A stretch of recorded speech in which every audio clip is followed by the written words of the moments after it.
I come from the soil. That's all swamps are, really. Soil, dirt. Even the water is a silty brown filled with swirling nutrients that coax life from the mud. I guess that's why Baker and I got along so poorly. I was water. He was oil.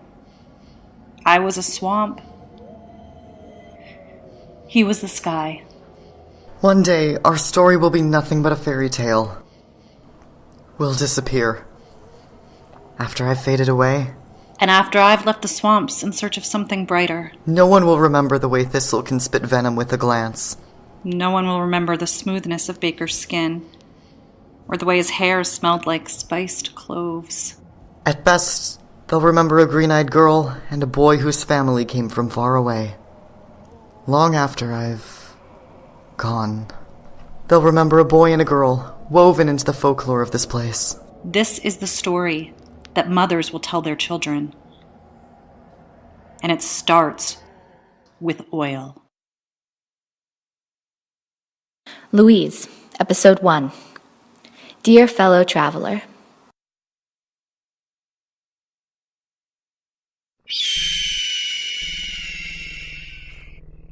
It wasn't a quick death.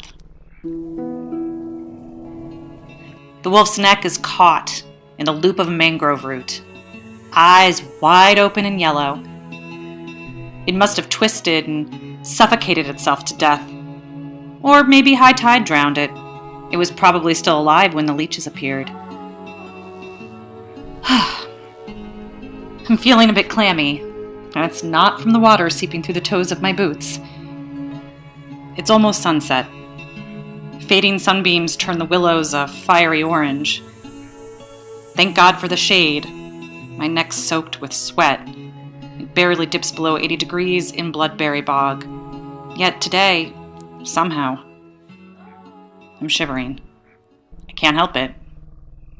I hate this damn shipwreck. It looms above me like some flesh-hungry bird of prey. The Louise. Trees spiral up through its hull, twisted and bent. It was a fine cutter in its day, no doubt lit by dozens of lanterns, overflowing with fiddle music and dancing, but those days are long past.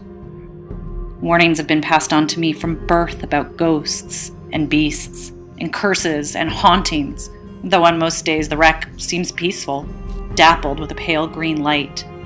Unfortunately, I don't tend to listen to advice.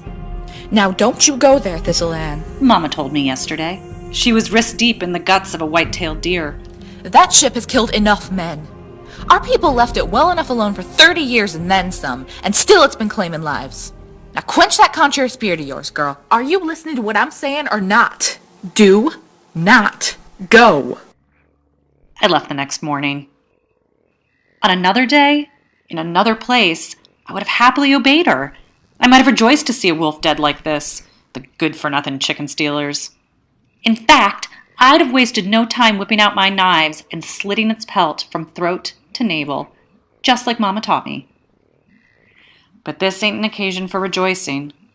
Not when it is everywhere, getting into my clothing, tainting the air. Oil. A slick, dark sheen coats the water's surface. Dead things swirl on the surface. Fish, pale gray and belly up. Snakes with their mouths still open. Mats of dead insects. My preference for self-preservation is telling me to keep a wide, comfortable distance from the Louise. Except that once a year, every year, it begins spewing oil. The flow starts without warning, without a whisper, and it doesn't rest again until the water is stained black. The same water that we in Bloodberry use for drinking and bathing and tending crops. Sunset is near, and soon the Strix will be too. Enormous owl beasts with a taste for human bones. They hunt these waters past sundown. I sling my pack over my shoulder, narrowing my eyes at the wreck. In moments like this, I tell myself that I'm not just a swamp kid who's better at skinning deer than reading. I am made of ice and steel, unbreakable and cold to the touch. I do not bend. I set off, leaving the wolf behind.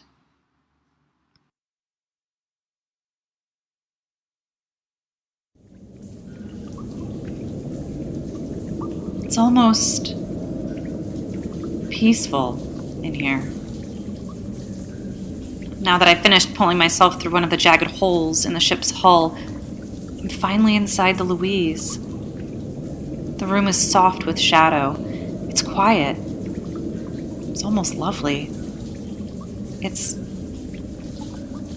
wrong. In the dark cabin, I can't immediately tell what's amiss, only that I'm absolutely certain that something is. I want to take a step, but I can't. The sweat on my neck is like ice. What is wrong with me? The cabin creaks. Could be anything. The rotted bed, the mossy desk. This dread shouldn't paralyze me. I've escaped the beaks of the Strix. I've survived standoffs with desperate gunmen. I took care of my heartbroken mother for years after my pa ran off. And if that don't instill bravery in a person, I don't know what does. The door on the other side of the room seems so far away, and suddenly I know what I'll find behind it. Bodies, clammy and pale, sticky cold blood and spattered pools. Move! I am ice and I am steel. I do not bend. I am ice and I am steel. I do not bend. I am ice and I am steel. There's no bodies, no blood. I stumble through the corridor, tearing past mossy walls, moldy carpets, rusted steel ceilings. Turn after turn until it's all a blur in my memory and I couldn't turn back if I tried. Finally, bursting into some sort of ballroom, all high vaulted ceilings and mossy chandeliers. A boy stands in front of a grand staircase with eyes and hair blacker than sin. Hey there. Didn't think I'd meet anyone else in this old place.